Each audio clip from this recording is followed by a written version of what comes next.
Only 2 of them decided to engage. J. Cole engaged, and then he backed away. Looking at the face of death, yada, yada, yada. And then when the heat actually comes, you fold. The thing about J. Cole is he's never going to give us like a GNX. I get why people hate J. Cole. Bars are good, the style is there, and on each project he definitely finds a new sound to paint the Cole world. He's done right by his audience for sure, but can you really be considered one of the greats if you're not willing to step in a battle? Battle awaits! Pump threw shots at Cole, and as expected, Cole fired right back. Although no one was ever named in 1985, he condemned the motion of Lil Pump and parts of the next generation just to contradict himself in a one-on-one interview. The entire interview is just weird. Like, it has this whole forced vibe. Lil Pump is super young at this point in his career. He looks like he doesn't even want to be there. This whole interview is just awkward. J. Cole basically brings Lil Pump into a damp basement for some forced therapy. But only one thing's for sure.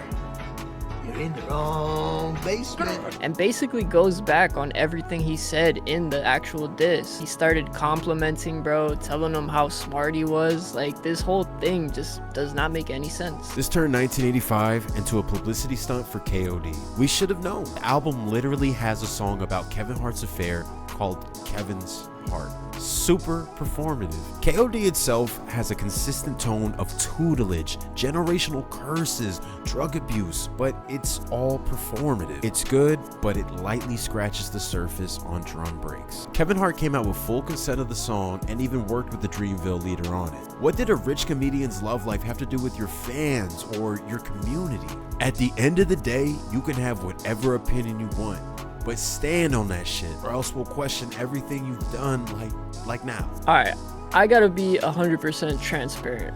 I'm not the biggest J. Cole fan, but I could always remember him being spoken about like the Messiah of meaning, somebody that spoke about things that mattered. For example, take when No Name called him out. We all remember COVID, terrible time. It comes from China.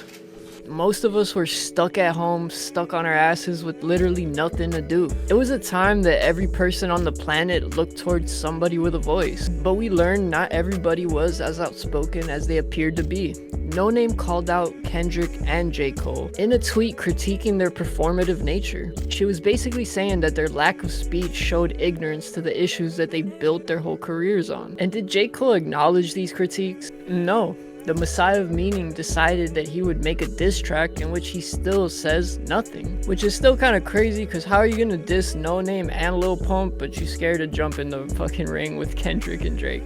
No one is saying J. Cole is supposed to save the world, or even North Carolina. But come on, bro, if you're gonna build your whole branding on being the Messiah of Meaning and being the king of culture, the sultan of substance, come on, gang, you gotta do something. The fall off is really good. It bites off more than it can chew at points, but the fact J. Cole was able to fit a collage of sound and strike on most of them puts Cole above a lot of artists. And yet, I see no true depth. Striking many different chords of struggle and life in Fayetteville as an up-and-comer, but are we not going to directly address the Big Three battle? On Poor Things, he addresses a small rapper from North Carolina who's been talking down on Cole. He even pissed on the side of his house. But that is not the fight the public wanted. There are some alleged shots at K-Dot. I didn't hear them, and even if there are, it's just a little too watered down to care. So fine, we'll ignore all the beef. We'll set it all aside, all right? We won't cook that shit. Hey, where's the beef? But why are you still calling yourself the king on your retirement album? A lot of songs in the fall off are refreshing, but through some of it, he's acting like he didn't self-retire. No one really said he fell off but him.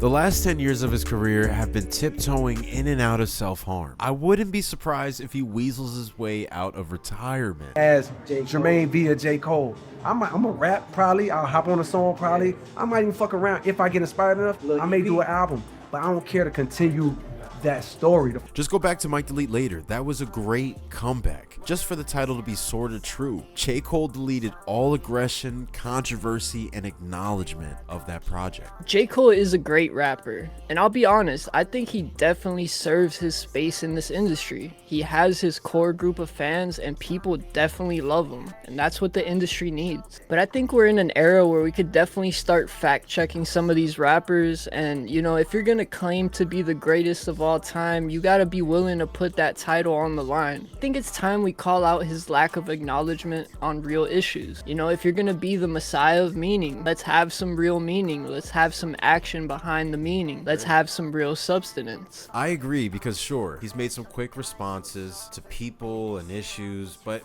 it's half-ass.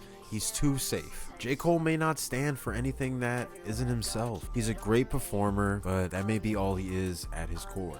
Alright, man, but let us know, are we tripping, man? Is J. Cole really the king of this rap shit? Make sure you guys like, share, and subscribe to SoFlo Records. Cole even pissed on the side of his house.